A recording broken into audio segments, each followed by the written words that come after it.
إن الحمد لله نحمده ونستعينه ونؤمن به ونتوكل عليه ونعوذ بالله من شرور أنفسنا ومن سيئات أعمالنا من يهده الله فلا مضل له ومن يضلل فلا هادي له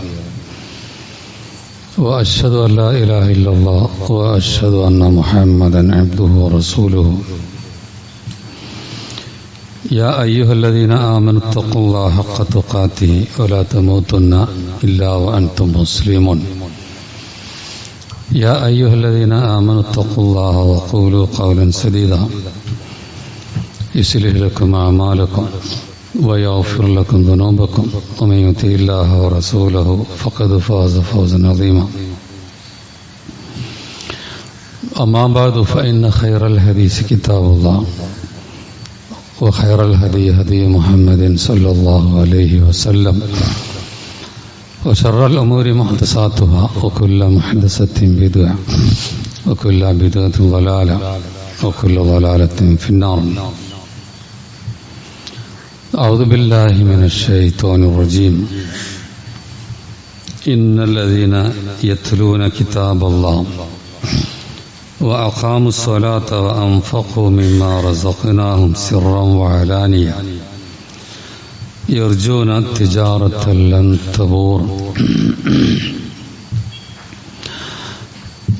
സ്നേഹം നിറഞ്ഞ സത്യവിശ്വാസികളെ, വിശ്വാസിനികളെ, അള്ളാഹുവിൻ്റെ വിധിവിലക്കുകൾ ജീവിതത്തിലുടനീളം പാലിക്കണമെന്ന് ആദ്യമായി എല്ലാവരെയും വസിയത്ത് ചെയ്യുകയാണ്.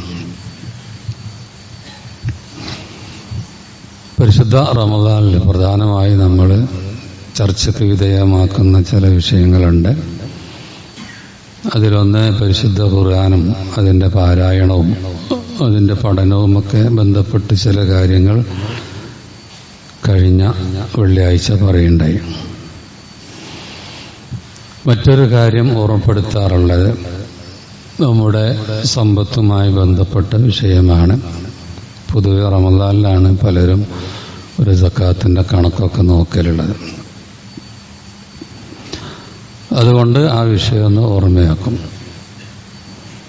മഹാനായ ഇബ്നു അബ്ബാസ് റളിയല്ലാഹു അൻഹു അദ്ദേഹം നബി തിരുമേനി ചെയ്യുന്ന രണ്ട് കാര്യം പറഞ്ഞ ഒരു ഹദീസ് ഉണ്ടല്ലോ.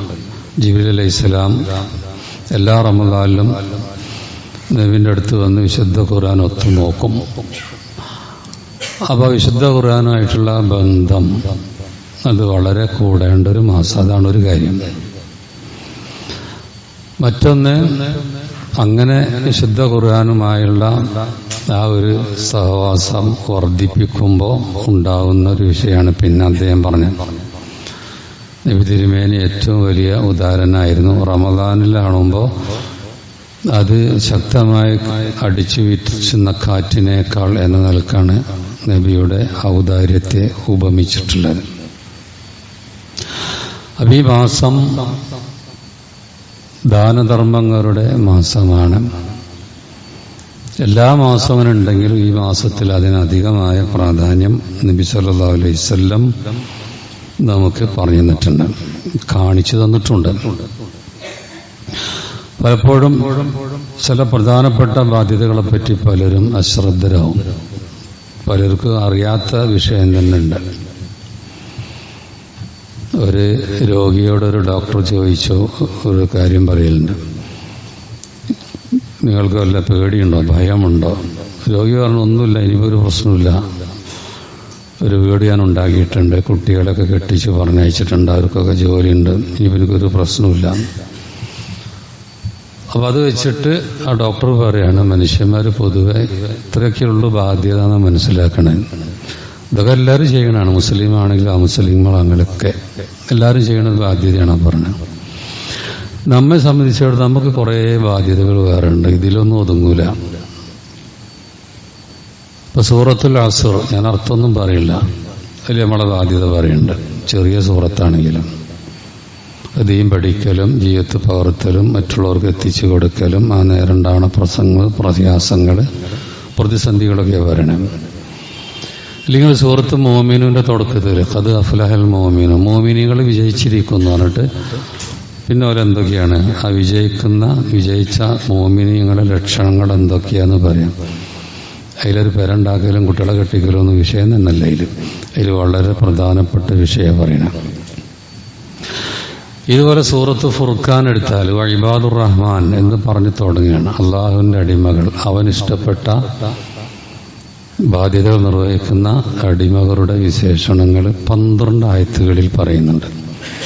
അതൊക്കെ നമ്മളൊന്ന് മറിച്ചു. ഇതുപോലെ വിശുദ്ധ ഖുർആൻ എടുത്ത ഉടനീളം നമ്മുടെ അനേകം ബാധ്യതകൾ, അതിൽ വളരെ പ്രധാനപ്പെട്ട ബാധ്യതകളൊക്കെ ഉണ്ട്. ആ കൂട്ടത്തിൽപ്പെട്ടൊരു ബാധ്യതയാണ് സാമ്പത്തിക രംഗത്തുള്ള നമ്മുടെ ബാധ്യത എന്ന് പറയുന്നത്. അതിനെപ്പറ്റി പറഞ്ഞൊരു വചനാണ് ഇവിടെ തുടക്കത്തിൽ ഓതിയത്. ഇന്നല്ലദീന യത്ലൂന കിതാബല്ലാഹ്, അള്ളാഹുവിന്റെ കിതാബ് പാരായണം ചെയ്യുന്നവര്, പാരായണം ചെയ്യേണ്ട വിധം പാരായണം ചെയ്യാം. അപ്പോൾ അതിന്റെ ഗുണങ്ങളൊക്കെ ഉണ്ടാവില്ല. ചില ഗുണങ്ങളാണ് പറയണം. അപ്പോൾ എന്ത് ചെയ്യും? അഖാമുസ്സലാ, നിസ്കാരം മുറപ്രകാരം നിർവഹിക്കും. അങ്ങനെ ചെയ്യുന്നവര് അൻഫഖൂ മിമ്മാ റസഖ്നാഹും, നാം നൽകിയതിൽ നിന്ന് അവർ ചെലവഴിക്കും. എങ്ങനെ? സിർറൻ, രഹസ്യമായിട്ടും, വഅലാനിയതൻ, പരസ്യമായിട്ടും. ചിലപ്പോൾ പരസ്യമായി ദാനം ചെയ്യേണ്ടി വരും. അവയൊക്കെ നല്ലവരെ പറ്റി അള്ളാഹ് പറയുന്ന വിശേഷണങ്ങളാണിത്. വേറെ നമ്മളുണ്ടാകണം. അതൊക്കെ പരിശുദ്ധ ഖുർആനിൽ പറയുന്ന വിഷയം. സൂറത്ത് ഫാത്തിറിലെ 29-ാമത്തെ വചനാണിത്. ഇവർ യർജൂന തിജാറത്തൻ ലൻ തബൂർ, അവര് പ്രതീക്ഷിക്കുന്നത് ഒരു വലിയ കച്ചവടമാണ്, ഒരിക്കലും നഷ്ടപ്പെടാത്ത കച്ചവടം. അപ്പൊ ഇവിടെ ഗുണങ്ങളും പറയുന്നുണ്ട്. ഈ ബാധ്യതകൾ നിർവഹിച്ചാൽ അവർക്ക് കിട്ടുന്ന കാര്യം 2 ലോകത്തും ഗുണങ്ങളാണ് പറയുന്നത്. ഇവിടെ ഇപ്പൊ ദാനത്തെ പറ്റി പറഞ്ഞല്ലോ.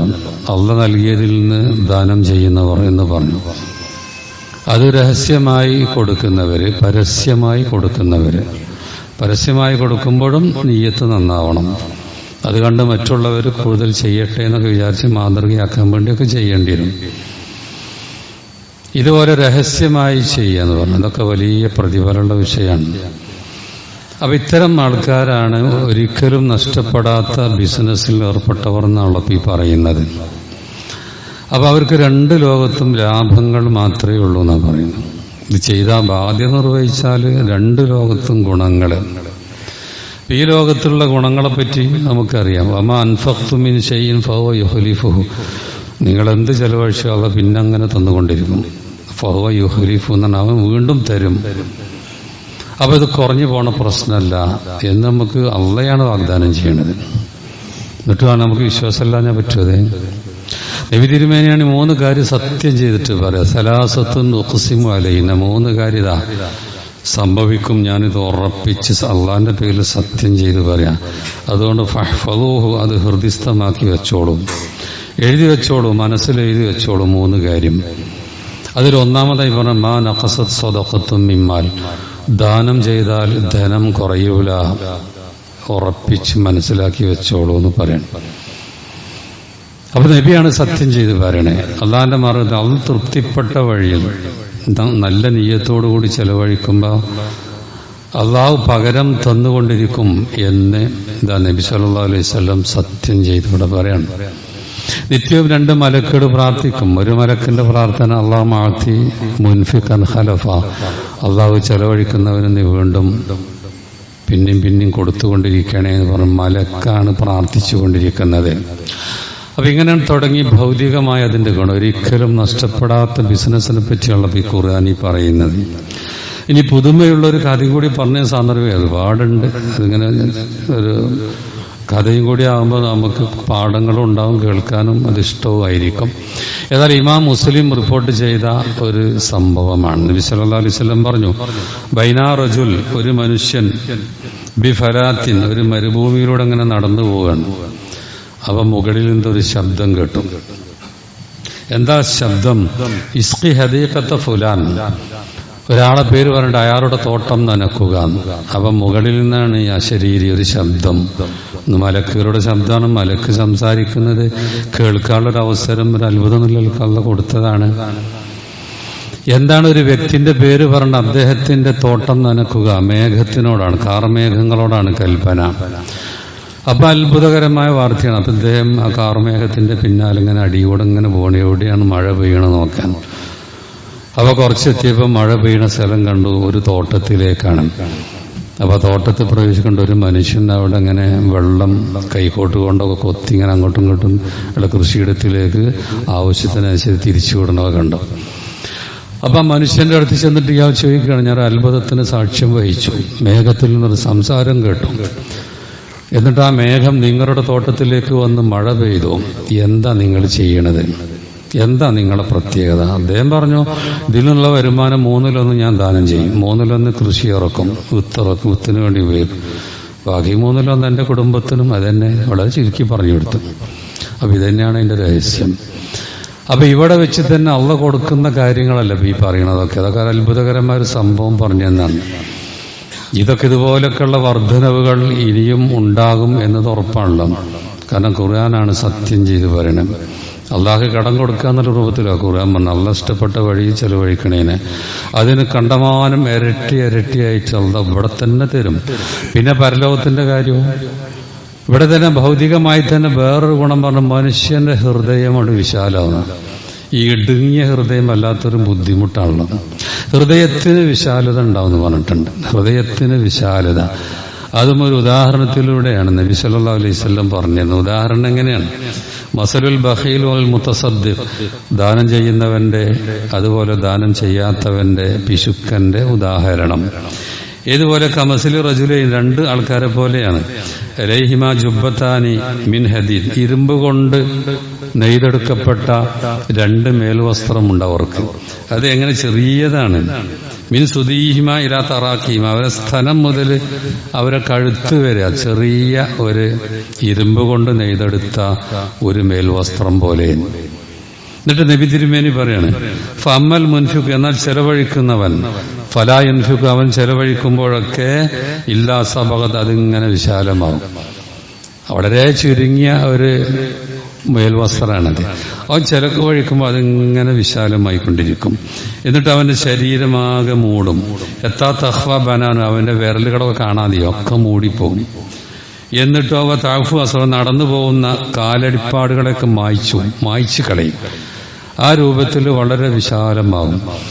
എന്നാൽ രണ്ടാമത് പറഞ്ഞ ബഖീല്, അവന് ചെലവഴിക്കുമ്പോൾ തോന്നുമ്പോഴൊക്കെ അവന്റെ ഹൃദയം ചെലവഴിക്കണ്ടെന്നാ പറയാ. അപ്പോഴൊക്കെ ഇതിങ്ങനെ അവനിങ്ങനെ ഞെരിച്ചും മുറുക്കിക്കൊണ്ടിരിക്കും. അതാ പറയും, മുറുക്കിക്കൊണ്ടിരിക്കും. പിന്നെ അത് വിശാലമാക്കാൻ ശ്രമിച്ചാൽ ഫലാ തത്തസ്യു, വിശാലമാവുകയില്ല എന്നാണ് അതിനെപ്പറ്റി നബി സല്ലല്ലാഹു അലൈഹി വസല്ലം ഉദാഹരണത്തിലൂടെ പറഞ്ഞത്. ഇമാം ബുഖാരിയും ഇമാം മുസ്ലിം ഒക്കെ റിപ്പോർട്ട് ചെയ്ത ഹദീസാണിത്. അപ്പൊ ഈ ദാനം നമ്മൾ കൈകൊണ്ടൊക്കെയല്ലേ കൊടുക്കണം, പക്ഷെ നേരെ ഹൃദയവുമായാണ് ഇതിന്റെ ബന്ധം. ഹൃദയം കൊണ്ട് വിശാലമാവാന്ന് പറഞ്ഞു. ഹൃദയത്തിന് മനസ്സിന് സുഖം കിട്ടും. വലിയൊരു സൽക്കർമ്മം ഞാൻ ചെയ്തു എന്ന് വരുമ്പോൾ ഓരോ മനസ്സിന് കിട്ടുന്ന സുഖം. അപ്പൊ ഇതൊക്കെ ഭൗതികമായ കാര്യം. പരലോകത്തെപ്പറ്റി പറയുകയാണെങ്കിലോ നബി സല്ലല്ലാഹു അലൈഹി വസല്ലം പറഞ്ഞു, മൻ തസദ്ദഖ ബീദിലി തംറ, ഒരു കാരക്കക്ക് സമാനമായത്, ചെറുതാണെങ്കിൽ പോലും അള്ളാഹ് തന്റെ വലത് കൈ കൊണ്ടത് സ്വീകരിക്കും എന്ന് പറഞ്ഞു. മിൻ കസ്ബിൻ ത്വയ്യിബ്, ഹലാലായ സമ്പാദ്യത്തിൽ നിന്നാണ് അവൻ കൊടുത്തിട്ടുള്ളത്. അതുകൊണ്ട് റബ്ബ് അതിനെ വലത് കൈ കൊണ്ട് അത്ര പരിഗണിച്ച് സ്വീകരിക്കും. എന്നിട്ട് അവന് വേണ്ടി അള്ളാഹ് എന്ത് ചെയ്യും? അതിങ്ങനെ വളർത്തിക്കൊണ്ടിരിക്കുന്ന. ഏതുപോലെ നിങ്ങൾ നിങ്ങളുടെ കുതിരക്കുട്ടിയെ വളർത്തുന്നത് പോലെ, അതിനോട് താല്പര്യമുള്ള ആൾക്കാർ എന്തൊരു താല്പര്യത്തിലേക്ക് ഭക്ഷണം കൊടുത്തിങ്ങനെ അതിനെ വളർത്തുക. എന്നിട്ട് നാളെ നിങ്ങൾ ആ കാരക്കക്ക് സമാനമായത് ചെലവഴിച്ചത് നാളെ വലിയ മല പോലെ എത്തിയിട്ടുണ്ടാവും. പരലോകത്തിൽ അതിനെപ്പറ്റി പറഞ്ഞ വിഷയമാണ്. നമ്മളൊക്കെ കേട്ട വചനമുണ്ടല്ലോ, മസലുല്ലദീന യുൻഫിഖൂന ഫീ സബീലില്ലാഹ്, അള്ളാന്റെ മാർഗത്തിൽ ചെലവഴിക്കുന്നവരുടെ ഉദാഹരണം അതേതുപോലെയാണ്. കമസലി ഹബ്ബത്തിൻ, ഒരു ധാന്യമണി പോലെയാണ്. അതിന് 7 ഇതളുകൾ 7 കതിരുകൾ വന്നു, ഓരോന്നിലും 100 വീതം മണികൾ. വിശുദ്ധ ഖുർആൻ പറയാം. അപ്പൊ 700 ആവും. എന്നാ വല്ലാഹു യുളായിഫു ലിമൻ യശാ, ഇനിയും അള്ളാഹ് വർദ്ധിപ്പിച്ചു കൊടുക്കും. അപ്പൊ എത്രയാണ് ഇതിന്റെയൊക്കെ വർധനവ്? അതാ യർജൂന തിജാറത്തൻ ലൻ തബൂർ, ഒരിക്കലും നഷ്ടപ്പെടാത്ത കച്ചവടത്തിലാണ് അള്ളാന്റെ മാർഗത്തിൽ ചെലവഴിക്കുന്നവർ ഏർപ്പെട്ടിട്ടുള്ളത്. പക്ഷെ ഈ ബാധ്യതയെപ്പറ്റി ആൾക്കാർ ബോധവാന്മാരല്ല എന്നുള്ളത്. ഇത്ര വലിയ നഷ്ടത്തിലേക്കാണ് ഇതുവഴി അവർ പോണത്. ഭൗതികമായും നഷ്ടമാണ്, പാരത്രികമായും നഷ്ടമാണ്. അപ്പൊ റബ്ബ് നൽകിയതാണ്. അപ്പൊ റബ്ബ് പറഞ്ഞ വഴിയിൽ ചെലവഴിക്കുക. അപ്പൊ ആ കൂട്ടത്തിലുള്ളതാണ് നിർബന്ധദാനം എന്നുള്ള സക്കാത്ത്. സക്കാത്ത് കൊടുത്താൽ ഈ ഗുണങ്ങളൊക്കെ ഇങ്ങനെ പറഞ്ഞല്ലോ, എല്ലാത്തിനും ബാധകമാണ്. ഇനി അതില്ലെങ്കിലോ, ഒന്ന് നമ്മുടെ ധനം തന്നെ പറ്റ വിഷം നിറഞ്ഞതായി മാറുന്ന, വിഷം നിറഞ്ഞതാവും. സക്കാത്തിന്റെ ബാധ്യത ഉണ്ടായിട്ട് കൊടുക്കുന്നില്ലെങ്കിൽ അവന്റെ ധനത്തെ പറ്റി നബി തിരുമേനി പറഞ്ഞെന്താ, മാ ഹാലത്ത് അസ്സദഖ ബിൽ മാൽ. ഒരാളുടെ ധനത്തില് അയാൾക്ക് സക്കാത്ത് കൊടുക്കാനുള്ള നിസാബ് ഒത്തിട്ടുണ്ട്, അയാള് കൊടുത്തിട്ടില്ലെങ്കിലോ ഇല്ല അഹ്ലക്കത്തു, അയാളുടെ ധനം മുഴുവനും അത് നശിപ്പിക്കും. അതിപ്പോ 2.5%, 5%, 10% ഒക്കെ ഉണ്ടാവുള്ളൂ. പക്ഷെ അത് കൊടുത്തങ്ങോട്ട് പോയിട്ടില്ലെങ്കിൽ ആ ധനം മുഴുവനും തകർന്നത് തന്നെ. പിന്നെ അവന്റെ കുട്ടികളൊക്കെ വിഷം നിറഞ്ഞ ഭക്ഷണമാണ് ഭക്ഷിപ്പിക്കുന്നത്, അവൻ തിന്നുന്നതും അങ്ങനെയാണ്. അപ്പൊ ശുദ്ധീകരണം, നോമ്പെന്തിനാ? നോമ്പ് നമ്മുടെ ഹൃദയത്തെ ശുദ്ധീകരിക്കാനല്ലേ. അതുപോലെ നമ്മുടെ ധനത്തെ ശുദ്ധീകരിക്കാനുള്ളൊരു സംവിധാനമാണ് സക്കാത്ത് കൊടുക്കുക എന്നത്. അതില്ലെങ്കിലോ പരലോകത്തിലുള്ള കുറ്റത്തെപ്പറ്റി പറഞ്ഞു ഒരു ഓർമ്മപ്പെടുത്തൽ മാത്രമാണ്. ഫദക്കിർ ഫഇന്ന ദിക്റ തൻഫഉൽ മുഅ്മിൻ. പ്രവാചകരെ താങ്കൾ ഓർമ്മപ്പെടുത്തുക, ഈ ഓർമ്മപ്പെടുത്തൽ മുഅ്മിനീങ്ങൾക്ക് പ്രയോജനം ചെയ്യും. കാരണം ഇത് റമദാനിലൊക്കെ ഓർമ്മപ്പെടുത്തുന്ന വിഷയമാണല്ലോ. എന്താണ് അതിനെപ്പറ്റി നബി സല്ലല്ലാഹു അലൈഹി വസല്ലം ഒരിക്കൽ പറഞ്ഞത് ഇങ്ങനെയാണ്, മൻ ആതാഹുല്ലാഹു മാലൻ, അല്ലാഹു ആർക്കെങ്കിലും ധനം നൽകി, ഫലം യുഅദ്ദി സക്കാത്തഹു, അതിന്റെ സക്കാത്ത് അവൻ കൊടുത്തിട്ടില്ലെങ്കിൽ, മുസ്ലിലഹു മാലു ശുജാൻ അഖറ യൗമൽ ഖിയാമ, പരലോകത്തിൽ ആ ധനം ഒരു കാള സർപ്പമായി രൂപാന്തരപ്പെടുത്തപ്പെടും. എന്നിട്ട് അവന്റെ കഴുത്തിൽ കയറുന്നത് ലഹു സബീബത്താനി യുതവ്വിഖുഹു യൗമൽ ഖിയാമ, അത് 2 വിഷം നിറഞ്ഞ ഫണങ്ങളുണ്ട്. അതുകൊണ്ട് അവനിങ്ങനെ ആക്രമിച്ചുകൊണ്ടിരിക്കും ഈ പാമ്പ്. എന്നാൽ അവൻ നശിച്ചു പോകും. പരലോകത്തിൽ അങ്ങനെയൊന്നുമില്ല, ഇവിടെയൊക്കെ വിഷയേറ്റാൻ മരിച്ചു പോകും. മറ്റൊക്കെ പരലോകം വേറെ ലോകമാണല്ലോ. അപ്പൊ അതിന്റെ ശിക്ഷ അവനിങ്ങനെ അനുഭവിച്ചുകൊണ്ടേയിരിക്കും. ആ സർപ്പം അവനോട് പറയും, അന മാലുക്ക, ഞാനാണ് നിന്റെ ധനം, അന കൻസുക, നീ ശേഖരിച്ചു വെച്ച നിന്റെ ധനം ഞാനാണ് എന്നിങ്ങനെ പറഞ്ഞുകൊണ്ടിരിക്കും. അപ്പൊ പരലോകത്തൊന്ന് വഷളാവുമല്ലോ. പരലോകം അശറലോകത്താണ് സക്കാത്ത് കൊടുക്കാത്തവര് ആ കൊടുക്കാത്ത ധനം ഒരു കാള സർപ്പമായിട്ട്. ഇനി അവര് ഒട്ടകത്തോ കൃഷിയോ വേറെ എന്തൊക്കെയാണ്, അതിനനുസരിച്ച് അത് ഈ രൂപത്തിൽ അവരെ കഴുത്തിൽ കയറും, എന്നിട്ട് അവരെ മർദ്ദിക്കും. ഇനി പരിശുദ്ധ ഖുർആൻ പറഞ്ഞൊരു വചനം കൂടി, അതെന്താണ്, വല്ലദീന യക്നിസൂന ദഹബ വൽ ഫിദ്ദ, സ്വർണവും വെള്ളിയും അവർ കൻസാക്കി വെക്കും. സക്കാത്ത് കൊടുക്കാത്ത സ്വർണത്തിനും വെള്ളിക്കും സക്കാത്ത് കൊടുക്കാത്ത എന്താണ്, അതിന് കൻസ് എന്നാ പറയാം. എന്നിട്ട് വലാ യുൻഫിഖൂന ഫീ സബീലില്ലാഹ്, അല്ലാഹ് പറഞ്ഞ വഴിയിൽ അത് ചെലവഴിക്കുന്നില്ലെങ്കിൽ ഫബശ്ശിർഹും ബിഅദാബിൻ അലീം, വേദനയേറിയ ശിക്ഷ അവർക്ക് സന്തോഷ വാർത്ത അറിയിക്കുക, നല്ല ശിക്ഷ ഉണ്ടാവും അറിയിക്കുക. യൗമയുഹുമാ അലൈഹാ ഫീ നാരി ജഹന്നം, അതെന്താണ് കൊടുക്കാത്തത്, സ്വർണ്ണം വെള്ളിയൊക്കെയാണ് നരകത്തിലിട്ടിട്ട് ചുട്ട് പഴുപ്പിച്ച് കൊണ്ടുവരുന്ന പറഞ്ഞു. എന്നിട്ട് ഫതുഖുവാ ബിഹാ ജിബാഹും, ശുദ്ധ ഖുർആനാണ് ഈ പറയുന്നത്, ജുനൂബും അവരുടെ മുഖങ്ങളും അവരുടെ പാർശ്വങ്ങളും വളുഹൂറും മുതുകുകളുമൊക്കെ അതുകൊണ്ട് ഇങ്ങനെ ചൂട് വെച്ചുകൊണ്ടിരിക്കും.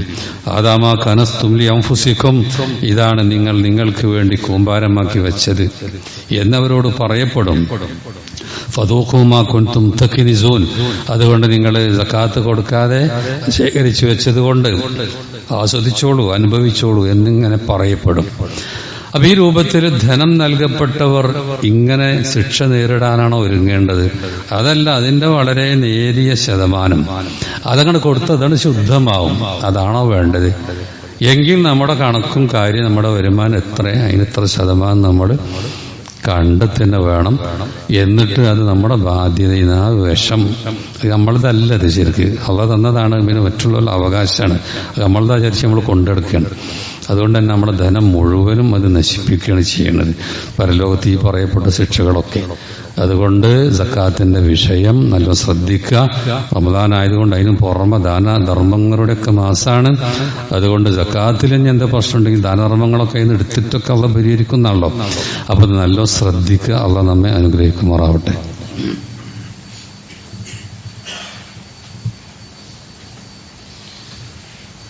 അൽഹംദുലില്ലാഹി വസ്സലാത്തു വസ്സലാമു അലാ റസൂലില്ലാഹി വഅലാ ആലിഹി വസഹ്ബിഹി അജ്മഈൻ. അമ്മാ ബഅദ്.